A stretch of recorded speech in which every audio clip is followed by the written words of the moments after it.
प्रभु, मंथन से ये क्या निकला है जिसका तेज हम में से कोई सह तक नहीं पा रहा? कौस्तुभ मणि है ये। अंतहीन, अपराजित, शुद्ध प्रकाश की अभिव्यक्ति के रूप में परम चेतना का प्रतीक है ये। इसलिए इसकी शक्ति को सह पाना सबके लिए संभव नहीं है। तो फिर प्रभु, हम क्या करें इसका? कौन धारण कर पाएगा इसे?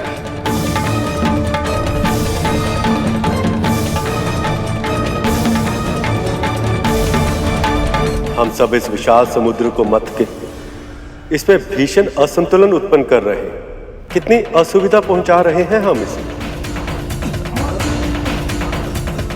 मेरा सुझाव ये है कि हम इस मणि को समुद्र देव को उपहार में दे दें। अब तक ये मणि समुद्र के तल में विराजमान, किंतु अब समुद्र देव इसे पूरे अधिकार से ग्रहण कर पाएगा। उचित सुझाव है। उचित सुझाव है। हे समुद्र देव, मैं नारद प्रभु विष्णु सभी देवताओं और दानवों के प्रतिनिधि के रूप में आपसे आह्वान करता हूँ। कृपया आप दर्शन दें। प्रकट हो समुद्र देव। प्रकट हो समुद्र देव, प्रकट हो। प्रकट हो समुद्र देव, प्रकट हो। प्रकट हो समुद्र देव, प्रकट हो।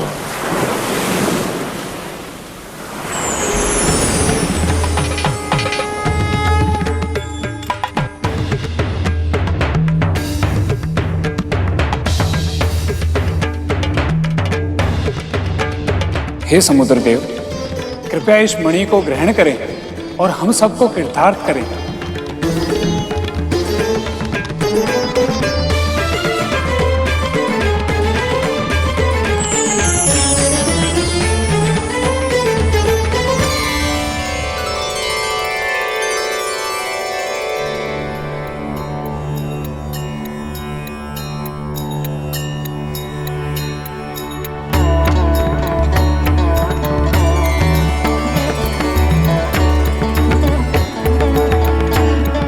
प्रभु विष्णु और आप सभी ने मेरा स्मरण किया, मुझे इस योग्य समझा, इसके लिए आप सभी का बहुत बहुत धन्यवाद।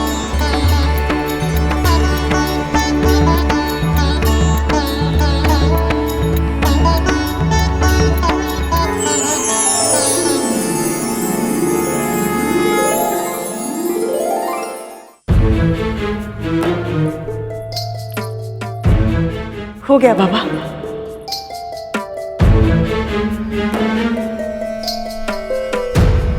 आनंद आ गया।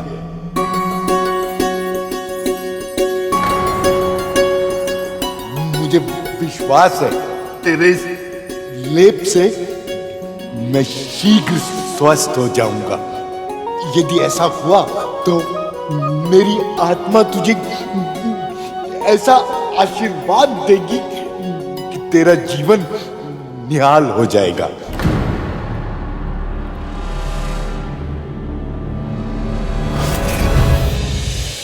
हम बाबा के साथ कितना अनुचित व्यवहार कर रहे हैं।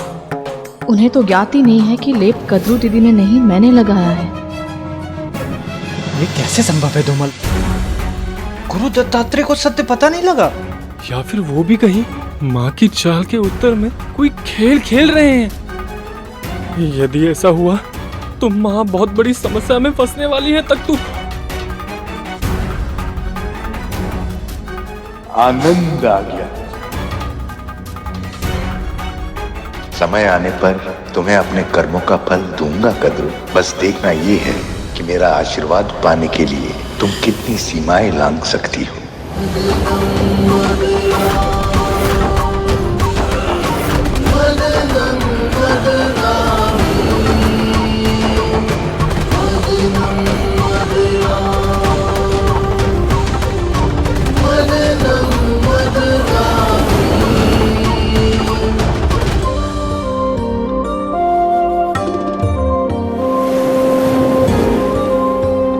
कब तक प्रतीक्षा करवाएंगी माँ? अब तो आ जाइए।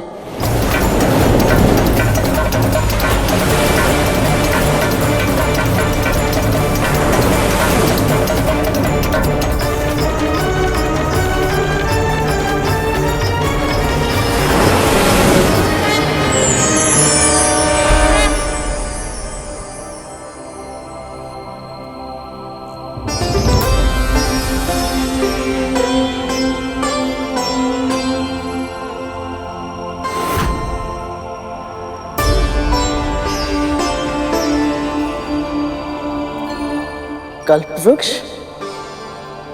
वाह गुरु, वृक्षराज को पहचान लिया तुमने? श्रेय मेरा नहीं है भैया, श्रेय माँ का है। माँ ने मुझे 7 लोगों के बारे में बताते समय इनके बारे में भी बताया था। परंतु सत्य तो ये है कि जितना मैंने सोचा था उससे कहीं अधिक सुंदर है ये। क्या बताया था तुम्हारी माँ ने? प्रभु यही कि मन में कोई भी इच्छा क्यों ना हो, यदि इनसे मांगते हैं तो वो इच्छा अवश्य पूर्ण होती है। सत्य ही कहा था उन्होंने। पर कल्प वृक्ष की महिमा केवल इच्छाएं पूरी करने तक सीमित नहीं है गर्ग। इसका महत्व तो इससे भी कहीं अधिक है। इस वृक्ष को तुम सबको देना संभव नहीं है वज्रांग। इस वृक्ष की हम देवताओं ने वर्षों तक सेवा की है। इस पर केवल हमारा अधिकार है। असंभव।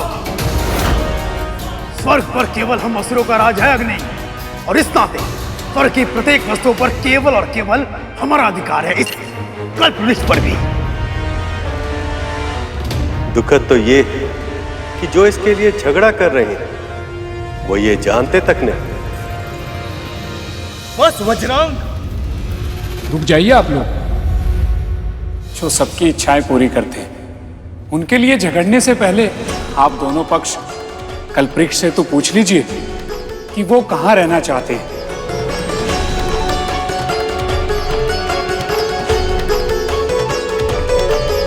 पुत्रों, मुनिवर सही कह रहे हैं। हमें कल्प वृक्ष का आह्वान करना चाहिए। हे वृक्षराज, कृपया सामने आइए।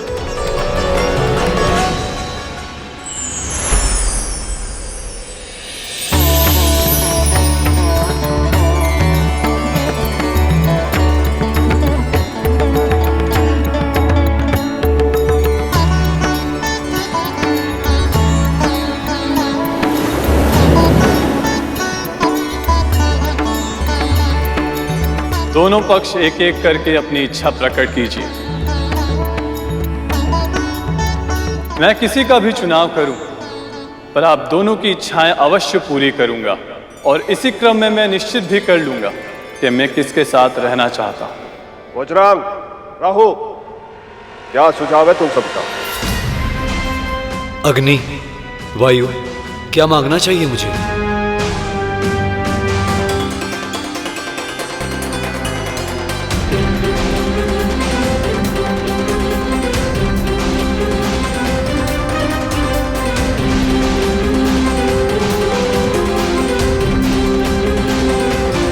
प्रभु को केवल माता लक्ष्मी चाहिए। मुझे मेरी माँ की प्रसन्नता। शेष भैया, आप क्या मांगना चाहेंगे कल्प वृक्ष से? मेरे पास मेरे परम पिता, परम प्रभु श्री विष्णु है। सब कुछ है मेरे पास, मुझे और कुछ नहीं चाहिए।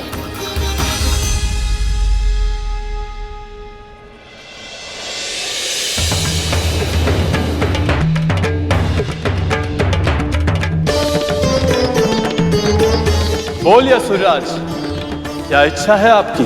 विशाल, विराट, अंतहीन सेना, इतनी अधिक जितनी इस पूरे संसार में और किसी के पास ना हो।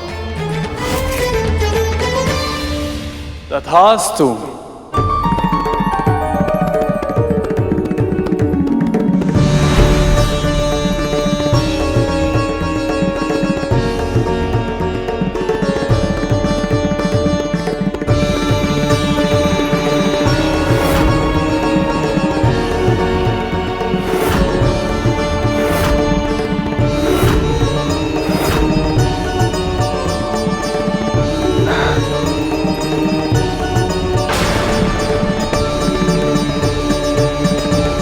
देवराज, शक्ति का पलड़ा तो पहले से ही इन असुरों की ओर झुका हुआ था। अब यदि ये अमृत संजीवनी विद्या की काट भी बन जाए तो इतनी विशाल सेना को पा लेने के बाद इन असुरों को हराना असंभव होगा।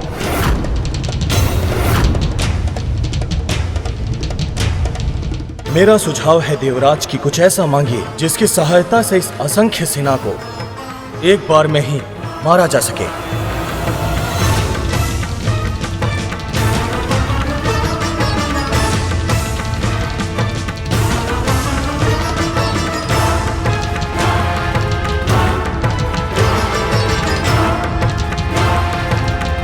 बोलिए देवराज,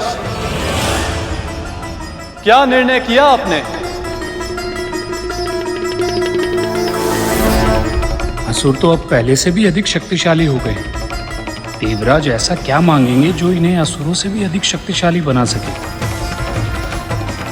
हे वृक्षराज, मुझे कुछ लेना नहीं, मुझे कुछ देना है आपको।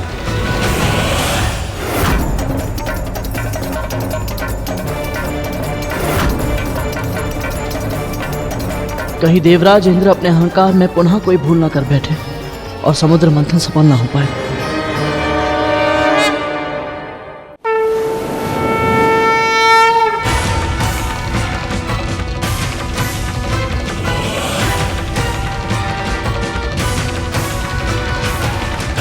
मेरी इच्छा ये है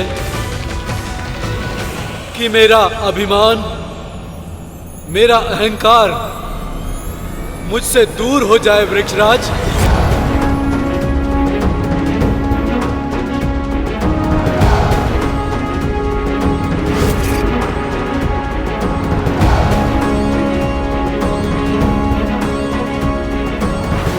तथास्तु।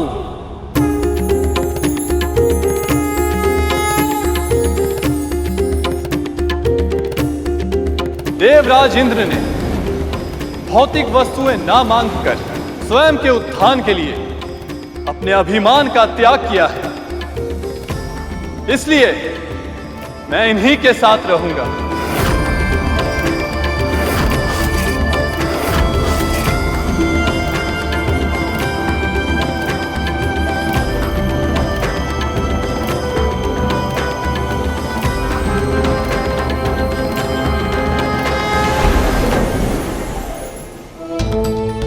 एक बार फिर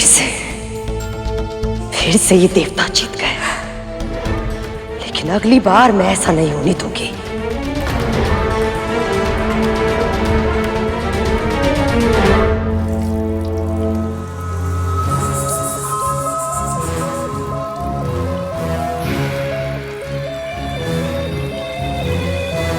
और जल डालो, न जाने कैसी दुर्गंध आ रही है। ऐसा लग रहा है मेरे तन में ही बस गई है। माँ, यदि आज्ञा हो तो एक बात कहें। माँ, बस आप क्रोधित मत होइएगा। हमें ऐसा लगता है कि आप कि उन बूढ़े बाबा के साथ छल नहीं करना चाहिए था।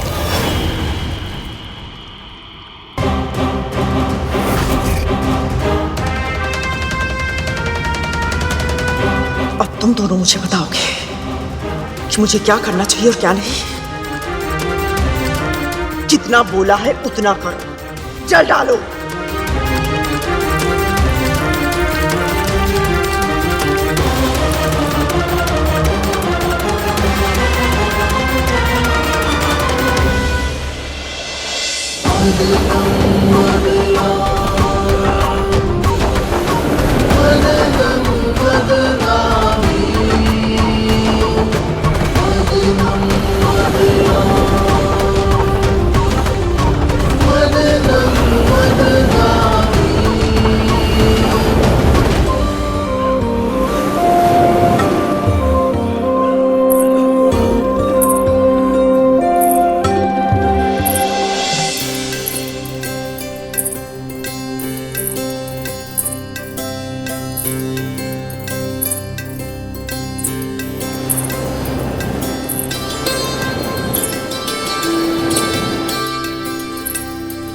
ये अद्भुत सुगंध और पायल की ध्वनि, ये माँ के अतिरिक्त और कौन हो सकती है?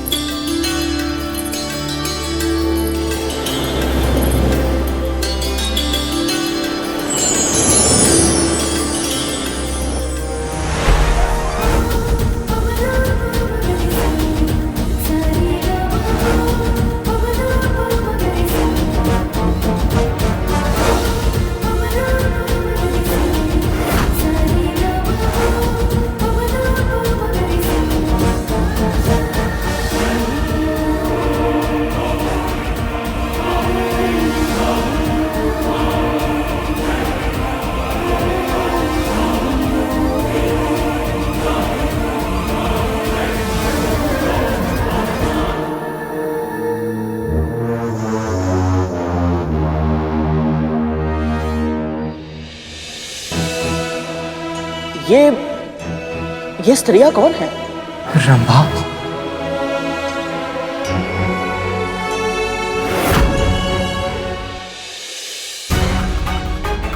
इस रंभा पर तो मेरा ही अधिकार होगा।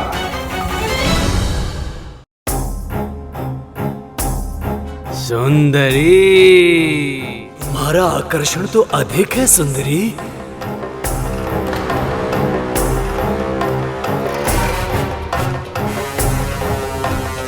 ये आप क्या कर रहे हैं? अप्सराओं को पाने का प्रयास कर रहे हैं। तुम्हारी बारी भी आएगी। इतने उतावले क्यों हो रहे हो? तिथि माँ। पुत्र,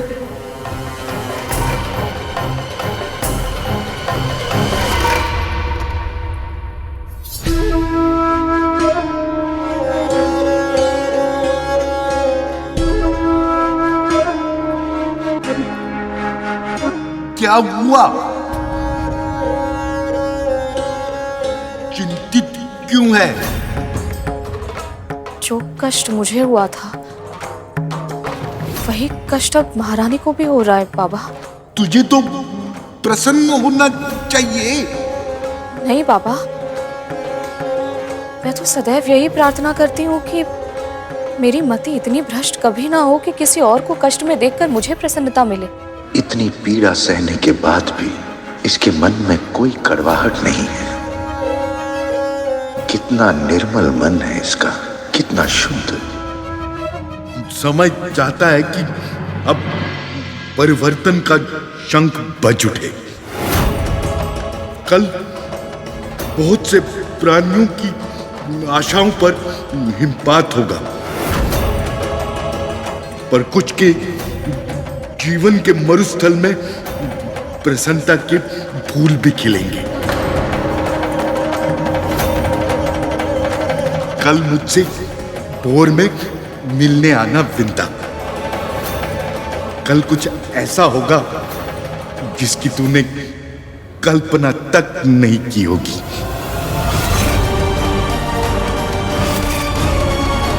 ऐसा क्या होगा कल?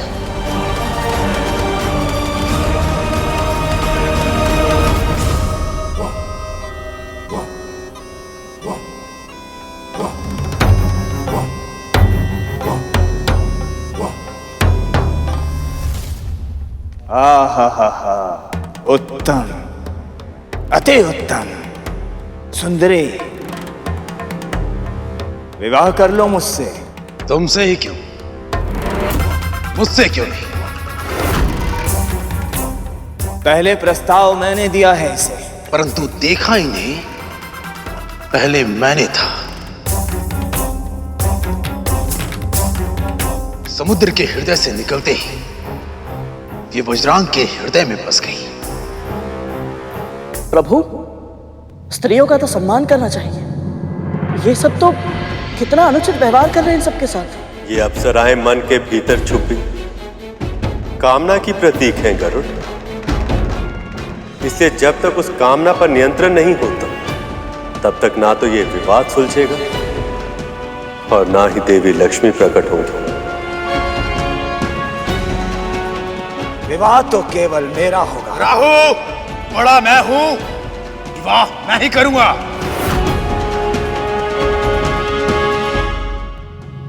यदि ये अप्सराएं असुरों के पास चली गई तो इन्हें न जाने कितने अपमान सहने होंगे।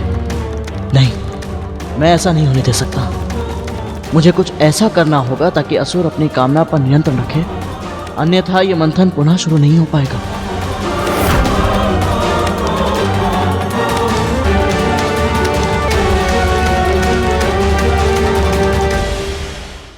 ये अप्सराएं मन के भीतर छुपी कामना की प्रतीक हैं गरुड़। इसलिए जब तक उस कामना पर नियंत्रण नहीं होता तब तक ना तो ये विवाद सुलझेगा और ना ही देवी लक्ष्मी प्रकट होगी। तब तो प्रभु मुझे ही कुछ करना पड़ेगा। परंतु इन सभी के लिए तुम केवल एक दास हो। ये तुम्हारी बात क्यों सुनेंगे? नहीं सुनेंगे भैया, परंतु अपनी मां की आज्ञा अवश्य मानेंगे।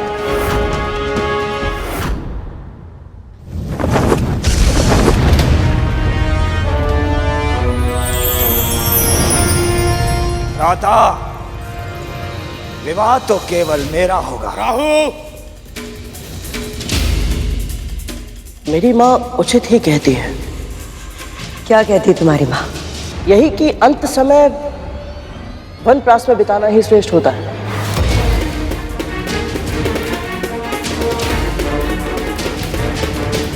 अब आपके पुत्रों को संभालने वाली सुंदरी आ गई है दीदी माँ। अब ये आपका सुझाव कहाँ मानेंगे?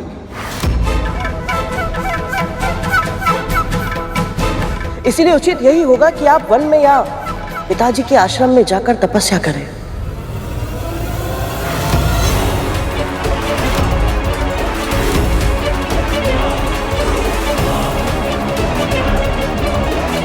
गरुड़ ये क्या करने का प्रयत्न कर रहा है?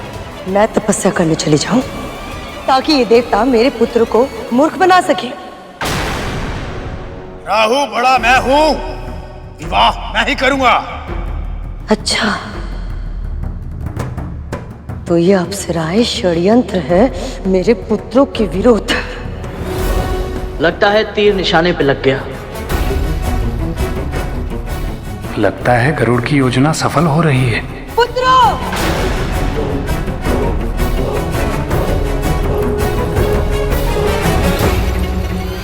कोई भी इन अप्सराओं के निकट नहीं जाएगा। देवता को लेने दो इन्हें, यह आदेश है मेरा।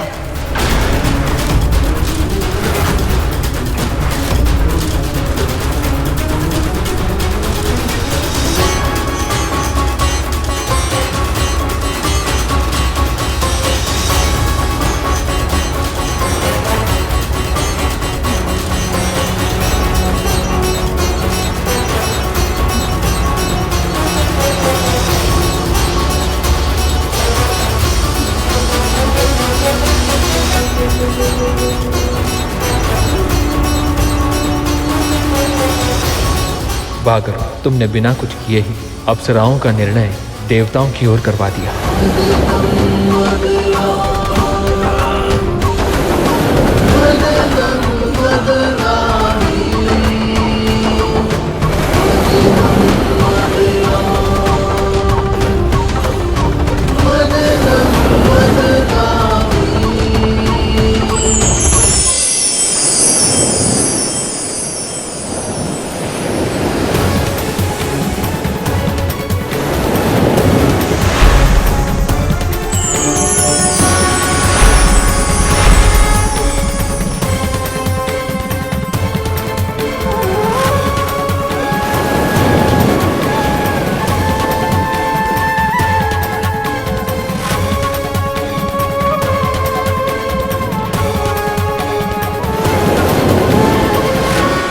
ये अद्भुत प्रकाश, ये मंद मंद चलने वाली पवन और प्रकृति में ये सुंदर बदलाव, ये सब कुछ कैसे हो रहा है? इन सभी संकेतों को देखकर तो ऐसा लग रहा है कि अब आएगा वो अमृत। अमृत, अमृत, अमृत, अमृत, अमृत।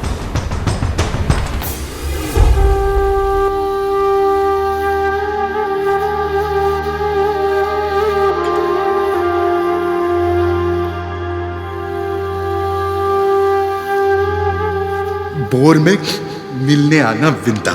कल कुछ ऐसा होगा जिसकी तूने कल्पना तक नहीं की होगी। पापा ने मुझसे ऐसा क्यों कहा? और आज मेरा मन इतना अशांत क्यों है? ऐसा क्यों लग रहा है जैसे कुछ बहुत बड़ा होने वाला है? हे प्रभु, हे नारायण, मेरे साथ रहिएगा।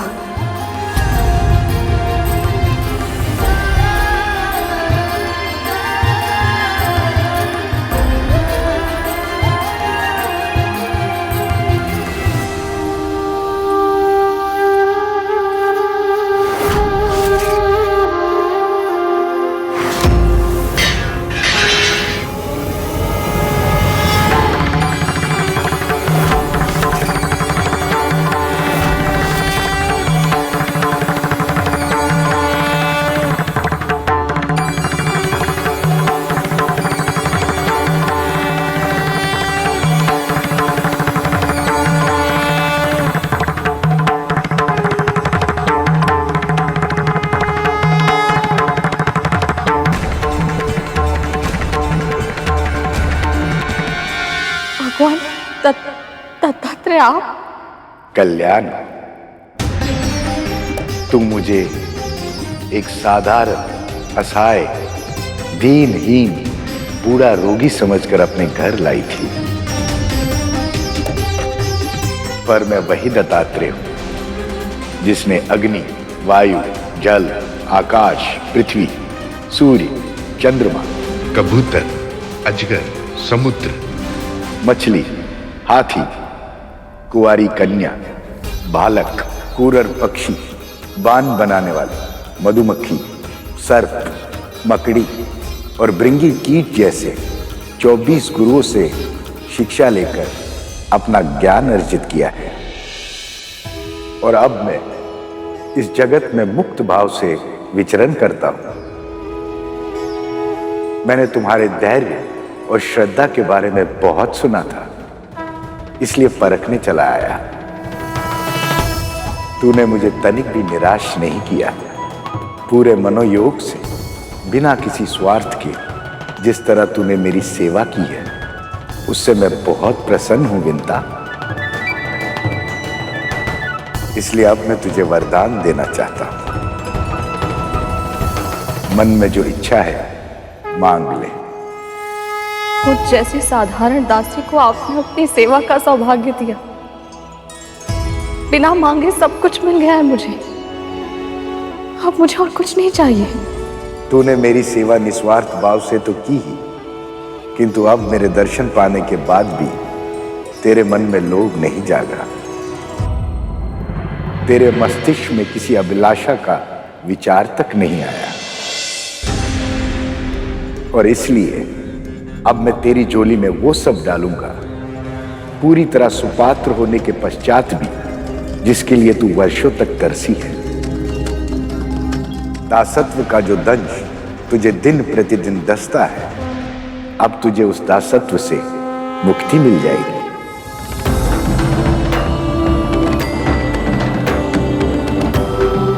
आपके कहने का अर्थ है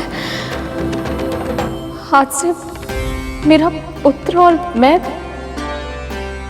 मुक्त हो जाएंगे? नहीं, जिस प्रकार एक काली घनी लंबी रात्रि के पश्चात सर्वप्रथम आकाश में तुम्हारे पुत्र अरुण की लालिमा छाती है, और उसके बाद ही धीरे धीरे सूर्य का प्रकाश फैलता है, उसी प्रकार धीरे धीरे तुम्हें तुम्हारे कष्टों से मुक्ति मिलेगी। आज से तुम्हारा अच्छा समय आरंभ हो गया विंता, और धीरे धीरे एक एक करके तुम्हारे सभी दुख समाप्त हो जाएंगे, और फिर समुद्र मंथन से निकलने वाला अमृत तेरे जीवन के सारे विष को समाप्त कर देगा।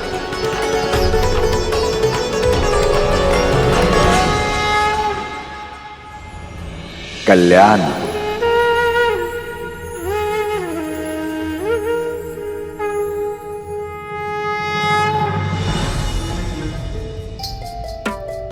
बाबा के आशीर्वाद के प्रयास में इतना श्रम करना पड़ेगा, इसकी तो कल्पना भी नहीं की थी। दीदी, दीदी, दीदी, धीरे बोल। पहले से मेरा मस्तिष्क फटा जा रहा है। क्या हुआ है? क्यों आई है तू यहाँ? दीदी, वो बाबा, वो कोई साधारण बाबा नहीं है। वो भगवान दत्तात्रेय है दीदी।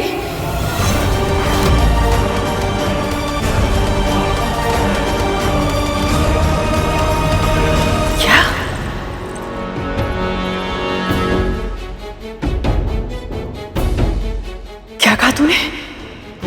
ये सत्य है दीदी। हमारे स्वामी प्रभु विष्णु की प्रतिमा को नहीं, भगवान दत्तात्रेय को प्रणाम कर रहे थे।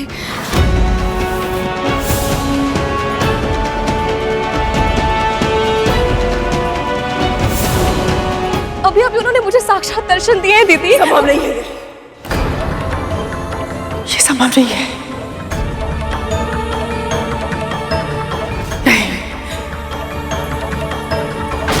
नहीं है संभव।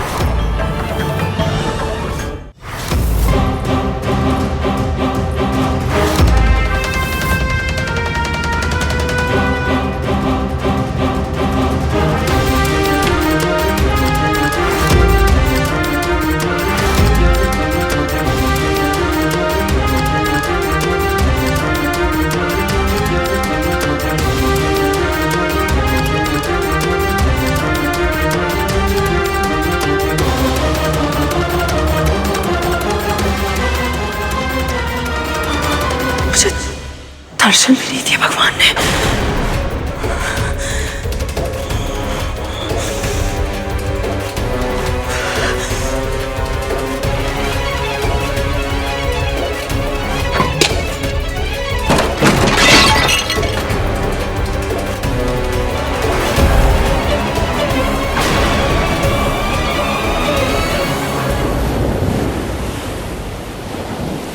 न जाने क्यों ये खुशबू मुझे अमृत की नहीं लग रही। ये सुगंध तो माता लक्ष्मी के आंचल की है।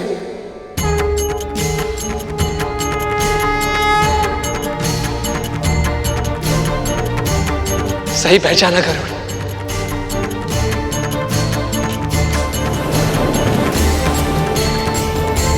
तो क्या अब मां लक्ष्मी प्रकट होने वाली है?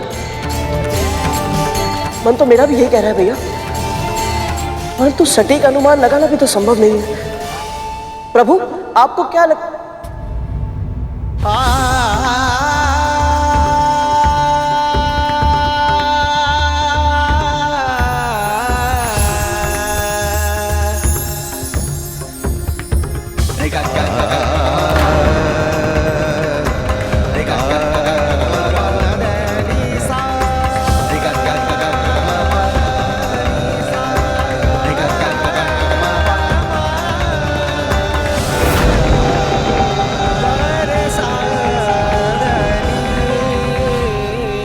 स्वामी,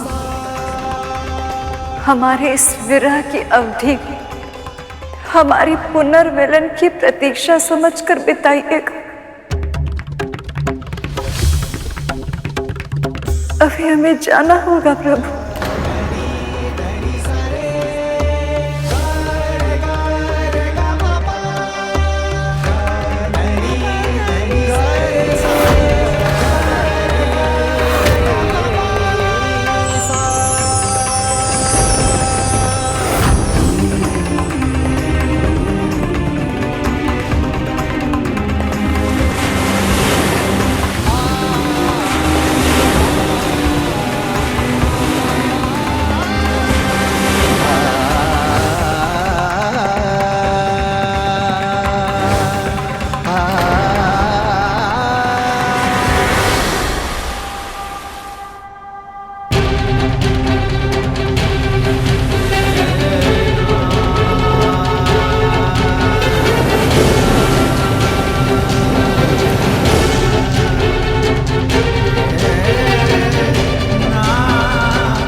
लक्ष्मी,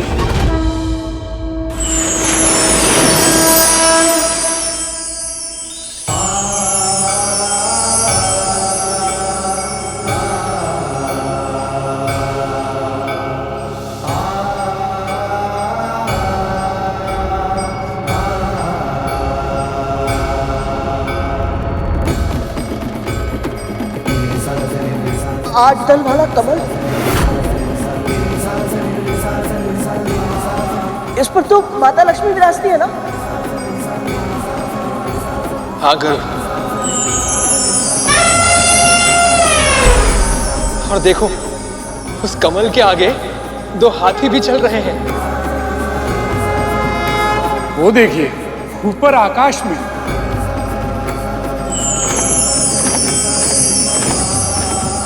देवी लक्ष्मी का वाहन उल्लू।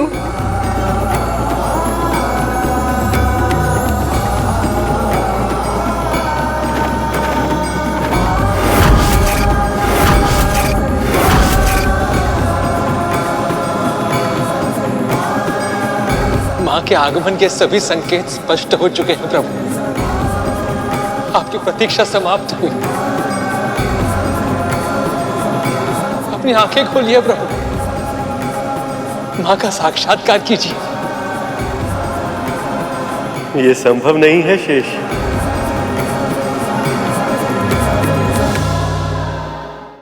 प्रभु ये आप क्या कह रहे हैं?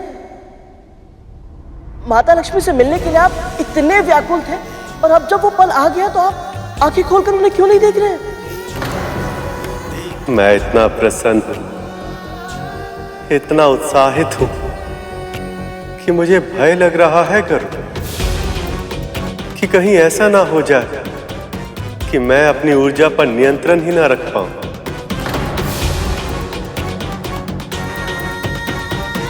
सैकड़ों बार इस पुनर्मिलन के क्षण की कल्पना की है मैंने, किंतु मैं भी नहीं जानता कि जब हम दोनों एक दूसरे के सामने आएंगे तो क्या प्रतिक्रिया होगी, कैसे देखेंगी वो मुझे, किस नाम से पुकारेंगी।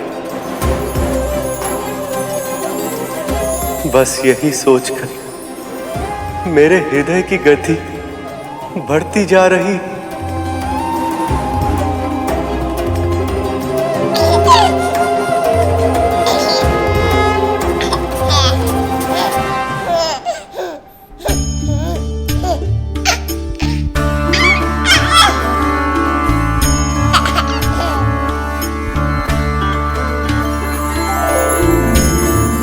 लक्ष्मी,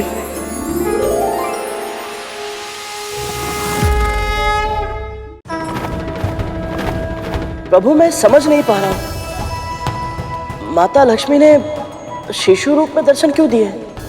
क्योंकि ये भी हमारा ही बनाया नियम है। तुम तो जानते हो गरुड़ कि आत्मा अजर अमर होती, ना उसका जन्म होता और ना ही मरण।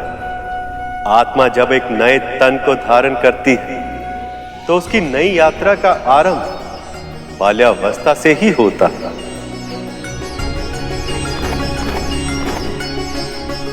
इसलिए देवी लक्ष्मी ने समुद्र देव के पुत्री के रूप में अपनी नई यात्रा का आरंभ बाल रूप से ही किया। कितना भाग्यशाली हूं मैं कि स्वयं मां लक्ष्मी मेरी पुत्री बनी।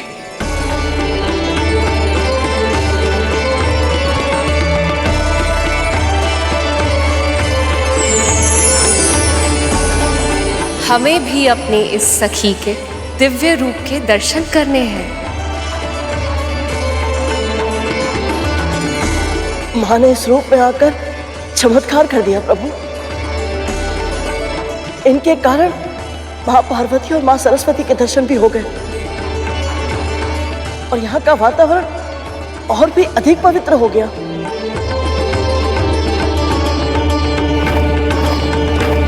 वो देखो गरुड़, ऋषिगण भी आ गए हैं।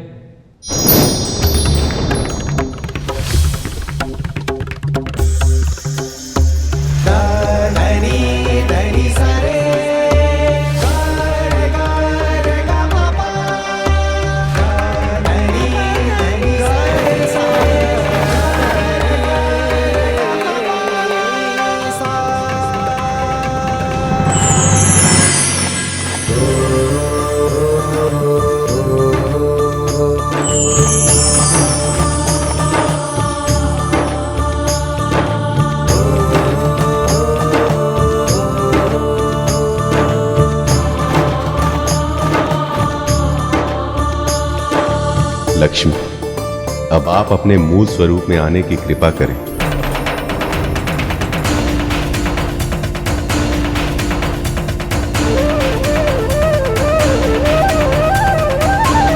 ऐसा तेज सिर्फ लक्ष्मी के आगमन पर ही हो सकता है। मां लक्ष्मी की, मां लक्ष्मी की, मां लक्ष्मी की, मां लक्ष्मी की, मां लक्ष्मी की, मां लक्ष्मी की, मां लक्ष्मी की, मां लक्ष्मी की, मां लक्ष्मी की, मां लक्ष्मी की।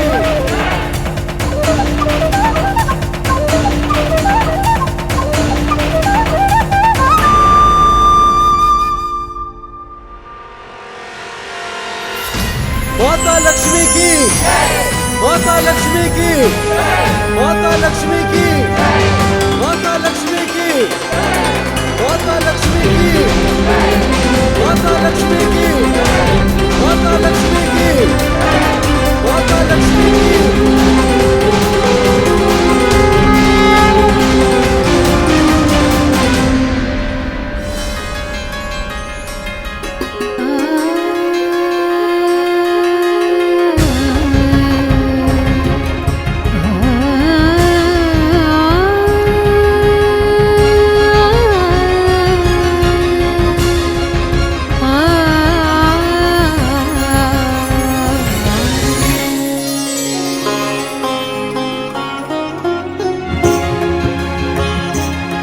लक्ष्मी,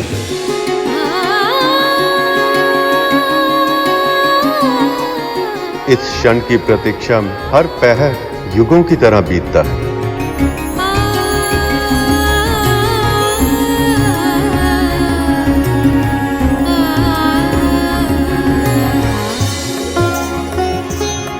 नारायण नारायण, इसीलिए तो ये जोड़ी सृष्टि की सर्वोत्तम जोड़ी कहलाती है। माँ की लीला में प्रभु कब भागीदार बन गए पता ही नहीं चला।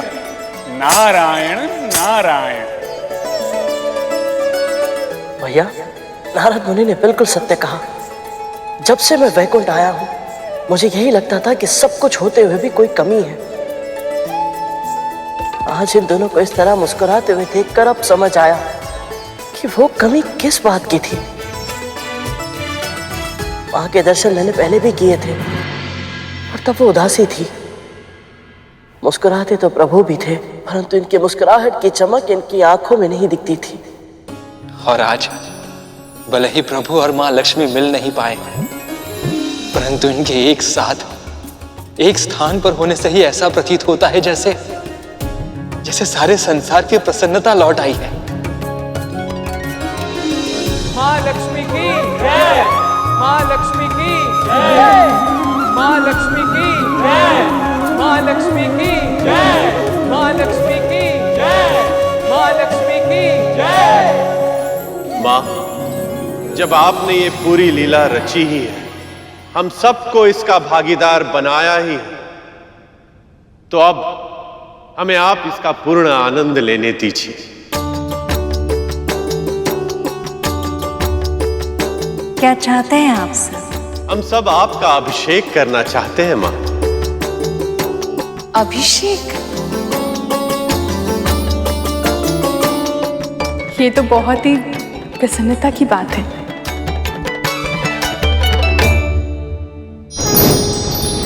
ऐसा अवसर कई वर्षों में एक बार ही आता है देवी,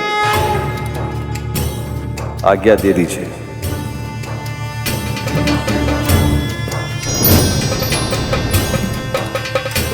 भक्तों की इच्छा तो मां ने सदैव ही पूर्ण की है। मुझे विश्वास है आज भी आप इन्हें निराश नहीं करेंगे।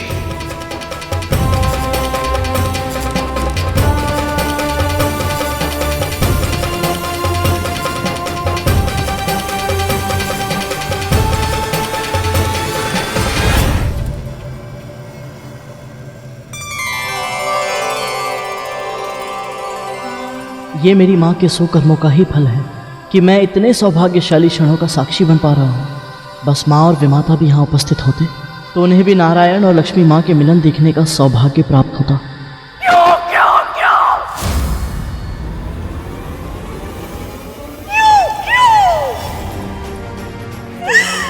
मेरे साथ सदा क्यों ऐसा होता है? क्यों? क्यों सब पक्षपात करते हैं मेरे साथ? तेरा सदैव पक्ष लेते हैं सब। क्यों विद्या, क्यों? आप ऐसा क्यों सोच रही हैं? दर्शन भले ही ना हुए हो, पर उनकी सेवा करने का सौभाग्य तो आपको भी मिला है ना। सौभाग्य?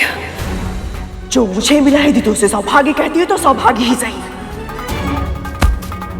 तूने क्या मांगा उनसे? हाँ? चुप क्यों है, बोलती क्यों नहीं? इस बार तूने क्या वरदान मांगा अपने पुत्र के लिए? बोलना। दासत्व का जो दंश तुझे दिन प्रतिदिन दसता है, अब तुझे उस दासत्व से मुक्ति मिल जाएगी। मुझे ये बात दीदी को बतानी चाहिए या नहीं?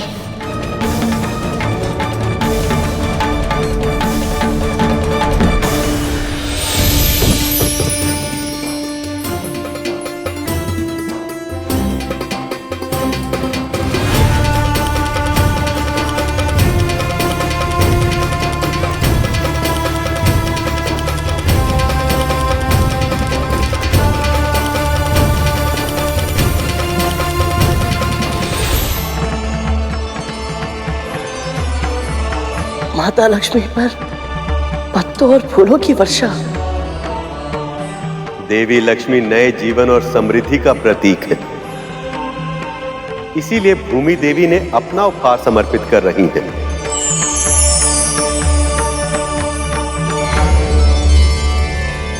क्या वरदान मांगा तूने उनसे? बोलना। मैं असत्य नहीं कह सकती, पर यदि मैंने दीदी को बता दिया कि मेरे बिना मांगे ही भगवान दत्तात्रेय ने मुझे और मेरे पुत्र को दास्ता से मुक्त होने का आशीर्वाद दे दिया है, तो ये सह नहीं पाएंगी।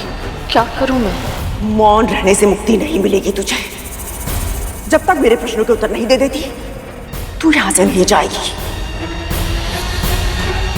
बोल ना विंता, क्या मांगा तूने इस बाबा से? मैंने तो कुछ भी नहीं मांगा था। जो मिला है बिना मांगे ही मिला है। कुछ नहीं दीदी, मैंने कुछ नहीं मांगा उनसे।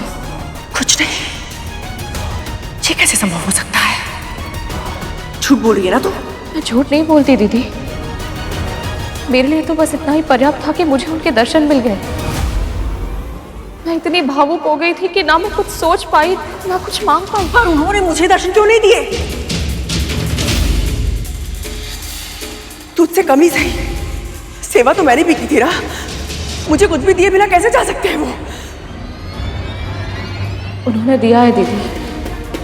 भगवान दत्तात्रेय ने आपके लिए एक संदेश दिया है। क्या संदेश दिया है?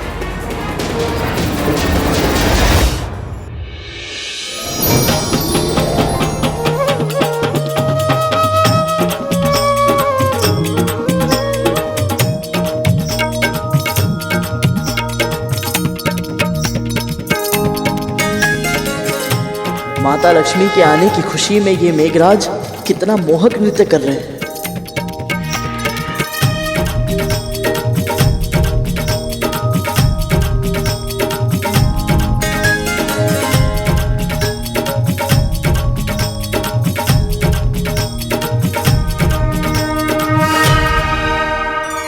हे मां, ये समस्त संसार आपके हाथों की कठपुतली ही तो है। आपकी ही कृपा से सभी देवताओं को पद और प्रतिष्ठा मिलती है। आप सृष्टि के पालनहार हैं मां। आप तीनों लोकों में सर्वशक्तिमान हैं। फिर भी आपने मेरी पुत्री बनकर जो मुझे असीम गौरव प्रदान किया है, उसके लिए मैं धन्य हो गया मां।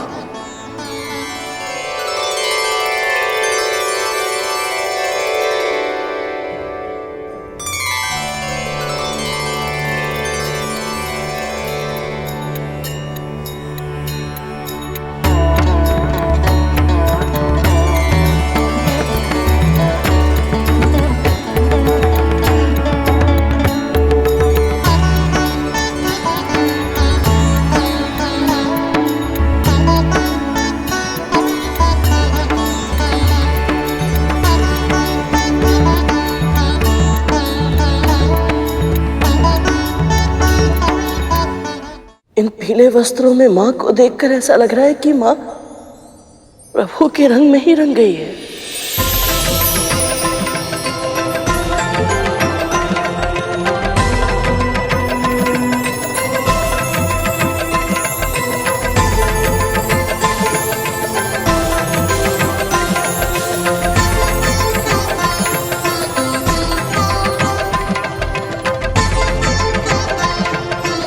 ये भोग का प्रतीक है मां, और ये अभिज्ञान का प्रतीक है। इसे स्वीकार कर हमें कृतार्थ करें।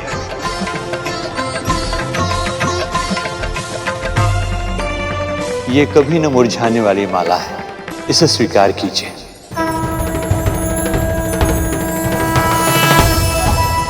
अपने सेवक बसंत की ओर से यह शहद स्वीकार करें मां। विश्वकर्मा होने के नाते मैं आपके लिए आभूषणों का निर्माण करना चाहता हूं मां, आज्ञा दीजिए।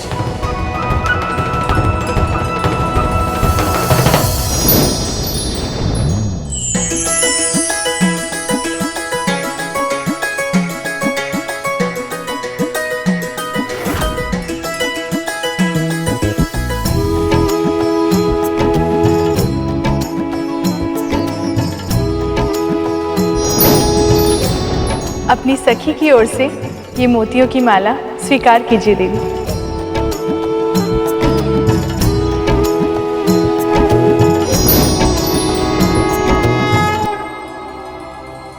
ये अक्षय कमल है जो कभी नहीं मुरझाएगा। इसे स्वीकार कर इसके अस्तित्व को सार्थक करें देवी।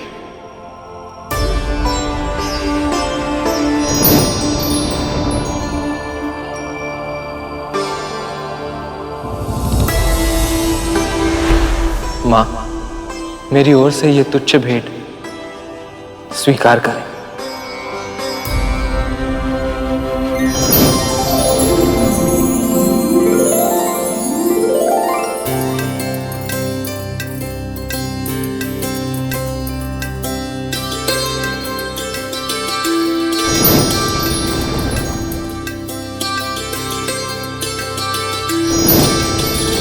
आपकी कांति संपूर्ण जगत में सदैव व्याप्त रहे। जिस पर भी आपकी दृष्टि पड़े उसके सभी कष्ट, सभी दुख सहज ही मिट जाएं और आपके भक्तों पर समृद्धि की अनंत वर्षा होती रहे। दरिद्रता उन्हें कभी छू भी न पाए।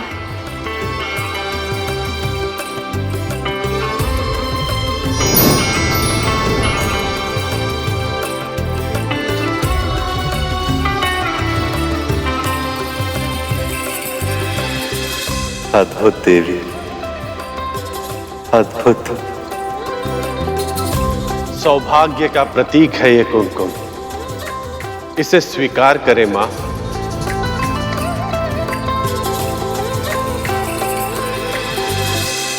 जय मां लक्ष्मी की, माता लक्ष्मी की, माता लक्ष्मी की, माता लक्ष्मी की, माता लक्ष्मी की, माता लक्ष्मी की, माता लक्ष्मी की, माता लक्ष्मी की, माता लक्ष्मी की।